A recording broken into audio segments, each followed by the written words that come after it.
Hello everyone. तो आज हम क्लास 11th के चैप्टर नंबर 6 की लास्ट पार्ट रखते हैं। ठीक है, इसके अंदर हम क्या स्टार्ट करेंगे, किसके बारे में जानेंगे, कॉम्बिनेशंस के बारे में जानेंगे। चैप्टर का नाम चल रहा था ना परम्यूटेशन एंड कॉम्बिनेशन। तो परम्यूटेशन हमने देखा था। परम्यूटेशन हमारे पास क्या होता था, परम्यूटेशन हमारे पास था अरेंजमेंट होता है ना जो नंबर का, वो हमारे पास परम्यूटेशन था। तो यहाँ कॉम्बिनेशन का मतलब क्या है, कॉम्बिनेशन का मतलब है सिलेक्शन, किस टाइप से हम क्या करते हैं, सिलेक्ट करते हैं। तो इसको समझने के लिए हम लेते हैं, हमारे पास एक्स वाई जेड कोई भी ये तीन आपके पास प्लेयर है। ठीक है, तीन ही आपके पास क्या है, इनके ग्राउंड मान लो, लोन मान लो, कुछ भी आप मान लो, तीन लोन मान लो, जिसके अंदर आपको दो प्लेयर एक टाइम पे क्या करने हैं, चूज करने हैं तीन डिफरेंट लोन के लिए। जैसे मान लिया लोन 1, लोन 2 एंड लोन 3। पहले लोन में आ गया आपके पास कोई भी दो प्लेयर आ गए, एक्स एंड वाई आ गया, दूसरे में वाई एंड जेड आ गया, तीसरे में जेड एंड एक्स आ गया। अब देखो एक्स वाई प्लेयर आ गए तो क्या इसके लिए आपको एक और अलग से लोन बनाना पड़ेगा जहाँ पे वाई एंड एक्स आ जाए? नहीं, यहाँ पे जो है ऑर्डर मैटर नहीं करता, order doesn't matter, order matter नहीं करता। इस बात का मतलब है आपके पास कि एक्स और वाई हो या फिर वाई और एक्स हो, ये दोनों आपके पास क्या होते हैं, सेम होते हैं। इनको जो है हम बार बार रिपीट करके नहीं लिखेंगे। इतनी बात समझ में आई? तो इसको सिलेक्ट किस तरीके से हमने सिलेक्ट किया, कॉम्बिनेशन है तीन डिफरेंट ऑब्जेक्ट का, जहाँ पे ये दो ऑब्जेक्ट आपके क्या लिए गए, एक साथ लिए गए, वो ही आपका क्या होता है, कॉम्बिनेशन होता है। अब जैसे हमने परम्यूटेशन का एक फॉर्मूला पढ़ा था, वैसे ही हम कॉम्बिनेशन का एक फॉर्मूला देखते हैं। कॉम्बिनेशन का फॉर्मूला किसके इक्वल होता है, n factorial upon r factorial into N minus are का फैक्टोरियल। परम्यूटेशन का फॉर्मूला हमने पढ़ा था n p r, n different object है जिनमें से आर डिफरेंट ऑब्जेक्ट हमने चूज किए थे। तो इसको लिखते हैं हम n factorial upon N minus are का क्या हो जाएगा, फैक्टोरियल। इससे रिलेटेड हम इम्पोर्टेंट कुछ थ्योरम या फिर आप उनको रिजल्ट भी बोल सकते हैं, वो देखते हैं। सबसे फर्स्ट हमारे पास है कि n p r is equals to N c r into r factorial. अब देखो क्या ये आपके पास इक्वल है, इक्वल है तो कैसे है। अब देखो ये फर्स्ट इक्वेशन हो गई, ये सेकंड इक्वेशन हो गई। इन दोनों इक्वेशन की हेल्प से ही हम देख लेते हैं। हमने इक्वेशन नंबर 2 ली, इसका जैसे हम प्रूफ देख रहे हैं, इक्वेशन नंबर 2 ली एन पी आर, जिसकी वैल्यू किसके इक्वल है, n factorial N minus r के फैक्टोरियल के इक्वल। मैंने इसको आर फैक्टोरियल से मल्टीप्लाई आर फैक्टोरियल से डिवाइड कर दिया। इसके बाद ये वाला फॉर्मूला देखो किसका बन गया, एनसीआर का फॉर्मूला बन गया। तो एनपीआर की वैल्यू किसके इक्वल हो गई, एनसीआर इंटू आर फैक्टोरियल आपके पास था। तो ये आपको प्रूफ करना था, ये हो गया। वही है यहाँ पे आर की वैल्यू कहाँ से लेके कहाँ तक लाई कर रही है, 0 से लेके एन तक। याद रखना एनसी 0 की वैल्यू आपके पास क्या हो जाएगी, एनसी 0 की वैल्यू 1 हो जाएगी। कैसे हो जाएगी, n factorial upon 0 factorial into N minus r factorial, जो कि 0 है। आर की वैल्यू यहाँ पे 0 है, तो एन फैक्टोरियल 0 फैक्टोरियल की वैल्यू आपके पास कितनी होती है, 1 होती है। 0 फैक्टोरियल की वैल्यू 1 होती है, लास्ट वीडियो में हमने देखा था। तो n factorial upon n factorial जो 1 के इक्वल हो जाएगा। ठीक है, इसी के बाद एक और देखिए कि n c n minus r, इसकी वैल्यू किसके इक्वल होती है, एन सी आर के इक्वल होती है। इसे भी आप फॉर्मूले की हेल्प से पुट करके वैल्यू फाइंड कर सकते हो। यदि आपके पास N C A equals to N C B के होता है तो इसका मतलब हुआ ए की वैल्यू किसके इक्वल है, बी के इक्वल। ठीक है, ये वाला ए इस बी के इक्वल है, या फिर आप क्या कह सकते हो, A equals to N minus B, या फिर क्या बोल सकते हो कि N is equals to A plus B. ये जो एन है वो ए प्लस बी के इक्वल होगा यदि ऐसा होता है तो। फिर इसके बाद हमारे पास फिफ्थ रिजल्ट है n c r plus n c r minus 1, इसकी वैल्यू किसके इक्वल हो जाएगी, एन प्लस 1 सी आर के इक्वल हो जाएगी। इसे प्रूफ करने के लिए आप क्या लेके चलोगे, लेफ्ट हैंड साइड लेके चलोगे। लेफ्ट हैंड साइड लेके चलोगे, सिर्फ आपको ये फॉर्मूला पता है तो इसकी हेल्प से आप कर सकते हो। एन फैक्टोरियल आर माइनस 1 का फैक्टोरियल इनटू क्या हो जाएगा, एन माइनस आर प्लस 1 का क्या हो जाएगा, फैक्टोरियल हो जाएगा। इसे सिंपली सोल्व करना है, इसका एलसीएम लेना है। एलसीएम लेने के बाद आपको कॉमन निकालना है। कॉमन आपके पास क्या क्या आ जाएगा, R minus 1 factorial N minus are का factorial into 1 upon R plus 1 upon N minus are plus 1। अब हम इसका यहाँ एलसीएम लेंगे, N factorial upon R minus 1 का फैक्टोरियल एन माइनस आर का फैक्टोरियल। अब एलसीएम लेने के बाद यहाँ पे N minus are plus 1 upon R into N minus are plus 1, ये आपका एलसीएम आ जाएगा, आर से आर कैंसिल हो जाएगा, ऊपर हो जाएगा n factorial into n plus 1 हो जाएगा, नीचे आपके पास बच जाएगा r माइनस 1 का फैक्टोरियल n माइनस आर का factorial into n minus are plus 1 हो जाएगा। अभी देखना आप ऊपर को क्या ऐसे लिख सकते हो n प्लस 1 का फैक्टोरियल, नीचे r को और r माइनस 1 को मिला के r फैक्टोरियल लिख सकते हो, फिर n माइनस आर फैक्टोरियल और n माइनस आर प्लस 1 इसको मिला के आप क्या लिख सकते हो, n प्लस 1 माइनस आर का क्या हो जाएगा, ये फैक्टोरियल हो जाएगा। ये वैल्यू किसके इक्वल होती है, n प्लस 1 सी आर के इक्वल होती है। यही हमें चाहिए था, ये आपकी क्या आ गई है, राइट हैंड साइड आ गई। क्वेश्चन हमारे पास किस टाइप के आएंगे, जैसे क्वेश्चन है हमारे पास NC9 is equals to NC8। अब हमें फाइंड क्या करना है, NC17 हमें फाइंड करना है। ये दोनों वैल्यू इक्वल दी हुई है, हमें इसकी वैल्यू फाइंड करनी है। देखो NCR का फॉर्मूला हमें पता है अच्छे से कि क्या होता है, n factorial r factorial n minus r का फैक्टोरियल।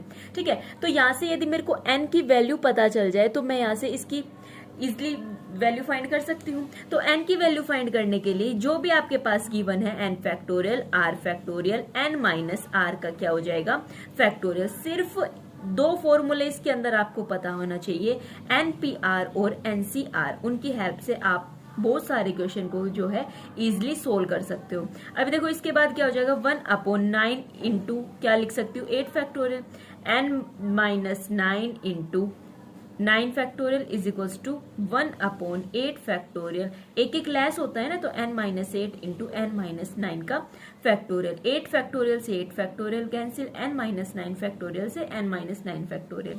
ठीक है, अब आपके पास हो गया 1/9 is equals to 1/n minus 8। तो अब यहाँ से जैसे ही आप इसको सोल्व करोगे, क्रॉस मल्टीप्लाई कर देना, n माइनस 8 इक्वल्स टू क्या आ जाएगा, 9 आ जाएगा। ठीक है, तो n की वैल्यू क्या हो जाएगी, 9, ये माइनस था, इधर आके प्लस हो जाएगा, तो n की वैल्यू यहाँ से आ जाएगी 17। तो यहाँ से NC17 की वैल्यू निकालनी है, मतलब 17C17 की वैल्यू निकालनी है जो 1 के इक्वल आ जाएगी। जब भी क्वेश्चन में आ जाए कि आपको कुछ चूज करना है, सिलेक्ट करना है, तो आप समझ लीजिए वहां आपके पास क्या लगेगा, कॉम्बिनेशन लगेगा। कॉम्बिनेशन लगेगा तो NCR का फॉर्मूला लगेगा। ठीक है, अभी आपके पास एक क्वेश्चन है, what is the number of way of choosing the 4 card. ठीक है, 4 कार्ड को चूज करना है, टोटल कितने कार्ड में से, 52 कार्ड में से आपको कोई भी 4 कार्ड चूज करने हैं। ठीक है, अब 52 कार्ड में से आपको 4 कार्ड को चूज करना है। ये फॉर्मूला लग गया, NCR, n की वैल्यू कितनी हो गई, 52, r की वैल्यू कितनी हो गई, 4 हो गई। तो फॉर्मूला लगा दो, n factorial upon r factorial into n minus r का क्या हो जाएगा, फैक्टोरियल हो जाएगा। ठीक है, अब ये यदि बोल दे कि 4 card are of the same suit, एक ही सूट के होने चाहिए 4 कार्ड। देखो इसके लिए आपको कॉन्सेप्ट पता होना चाहिए कि टोटल हमारे पास 52 कार्ड होते हैं, उन्हें हम 26 में डिवाइड करते हैं, फिर इसके बाद ये अलग से और 13 पार्ट में ये जाके क्या हो जाते हैं, डिवाइड हो जाते हैं। कौन कौन से होते हैं, डायमंड, क्लब, स्पेड, हर्ट, ये आपके पास 4 होते हैं। ठीक है, अब कह रहा है कि एक ही सूट के होने चाहिए, सारे आपके पास सेम होने चाहिए। तो देखो 13 में से 4 को आपने इसमें से चूज कर लिया, सेम सूट के, मतलब ये जैसे 4 सूट है इसके अंदर, डायमंड, हर्ट, क्लब और क्या हो गया, एक स्पेड हो गया। ठीक है, अब 13 में से आपने 4 चूज करने का ये एक तरीका हो गया, प्लस इस 13 में से आपने और 4 चूज किए, फिर इन 13 में से 4 को चूज किया, फिर इन 13 कार्ड में से आपने 4 को क्या कर लिया, चूज कर लिया। अब इन सबको अलग अलग सोल्व करने की जरूरत नहीं है। देखो 1 2 3 4, तो क्या मैं इसको लिख सकती हूँ, 4 इंटू 13C4, 4 को मल्टीप्लाई कर दिया, 4 into n factorial upon r factorial into n minus r का क्या हो जाएगा आपके पास, फैक्टोरियल। सिंपली इसको सोल्व करो, सोल्व करने के बाद आपके पास आंसर आ जाएगा 2860। सेम इसी टाइप से यदि वो आपको बोल दे कि वो कैसे कार्ड होने चाहिए, वो आपके पास फेस कार्ड होने चाहिए। अब देखो टोटल आपके पास फेस कार्ड कितने होते हैं, 12 होते हैं, और 12 में से चूज कितने करने हैं, 4 चूज करने। तो 12 कार्ड में से 4 को चूज करना है, तो इतना हो जाएगा। यदि आपको बोल दे कि जो 4 कार्ड आपने चूज किए हैं वो ब्लैक कलर के होने चाहिए, तो टोटल ब्लैक कितने होते हैं, 26 में से चूज कितने करने हैं, 4 को चूज करना है। बोल दे यदि रेड कलर के होंगे तो भी आपका सेम हो जाएगा, 26 में से कितने को चूज करना है, 4 को चूज करना है। अब जो एक क्वेश्चन ध्यान देने की एक बात बात ध्यान देने की है। यदि अब देखो इसमें बोला था कि जो 4 कार्ड आप ले रहे हो सेम सूट के होने चाहिए, 4 हमारे पास सूट थे, इनमें से कि सेम सूट के होने चाहिए, तो हमने इस टाइप से इनको ऐड किया। अब इसने बोल दिया कि ये जो आप 4 कार्ड आपने लिए ना, ये सारे आपके डिफरेंट सूट्स के होने चाहिए। हमारे पास सूट कितने हैं, 4 होते हैं, डायमंड, ठीक है, फिर उसके बाद क्लब, फिर हर्ट और फिर क्या था, स्पेड था। अब ये अलग अलग के होने चाहिए, अलग अलग के होने चाहिए, तो कैसे करेंगे, इसमें से एक ले लिया मैंने, ठीक है, फिर अगले में से एक ले लिया, फिर एक ले लिया, फिर एक ले लिया, चारों में से एक एक ले लिया। अब ये चारों आपके अलग अलग होने चाहिए, तो इस केस में मैंने क्या कर दिया, तो मैं इस केस में मल्टीप्लाई करूँ। देखो इस बात को ध्यान से समझना, ये हम क्या कर रहे हैं, किस टाइप से हमने ये किया है।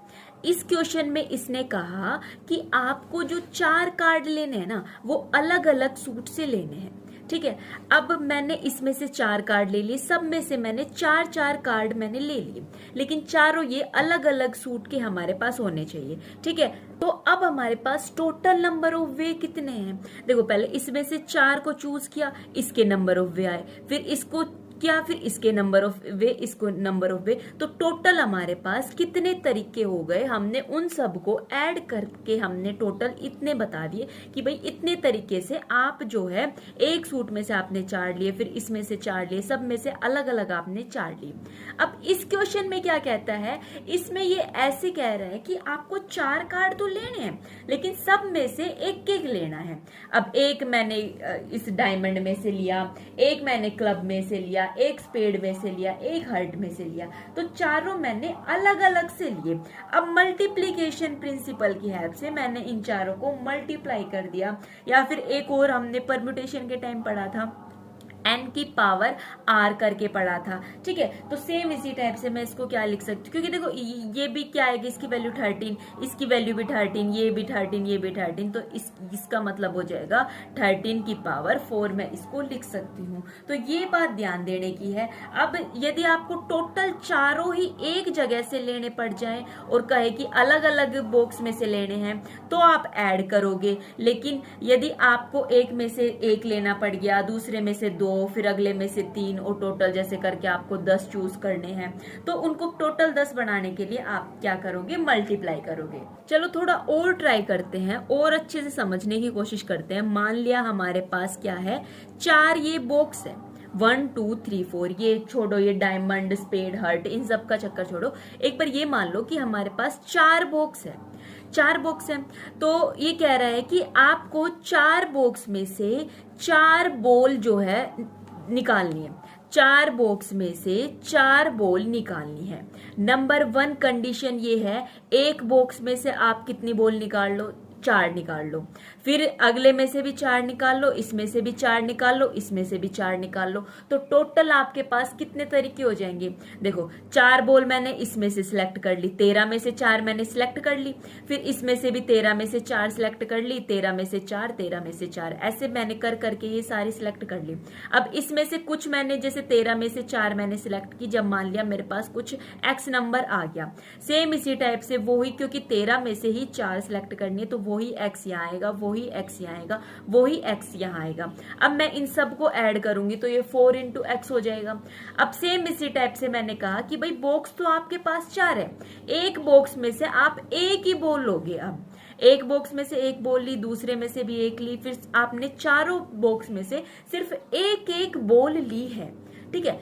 अब इस केस में आप क्या करते हो, मल्टीप्लाई करते हो, इसमें से भी एक बोल ली, इसमें से भी एक बोल ली, इसमें से भी एक बोल ली, सब में से आपने एक एक बोल ली है। अब जाके ये आपके पास टोटल 4 हुई है, तो आपने मल्टीप्लीकेशन प्रिंसिपल की हेल्प से इनको मल्टीप्लाई कर दिया है। लेकिन यहाँ तो एक में से ये आपने टोटल 4 चूज कर ली थी, लेकिन इसके different number of way find करने के लिए आपने इन सबको क्या कर दिया है, ऐड कर दिया है, ठीक है। तो फिर इसी के साथ ही कॉम्बिनेशन वाला चैप्टर कंप्लीट हुआ। कुछ जो इंपॉर्टेंट फॉर्मूले आपको वीडियो के स्टार्टिंग में करवाए थे उनका ध्यान रखना, और कुछ सिर्फ इस टाइप के क्वेश्चन की कहाँ एडिशन लग रहा है, कहाँ मल्टीप्लिकेशन लग रहा है, ये बात ध्यान रखना। और इसके परम्यूटेशन कॉम्बिनेशन ज्यादा हार्ड नहीं है, ठीक है। तो फिर इसी के साथ इस वीडियो का एंड कर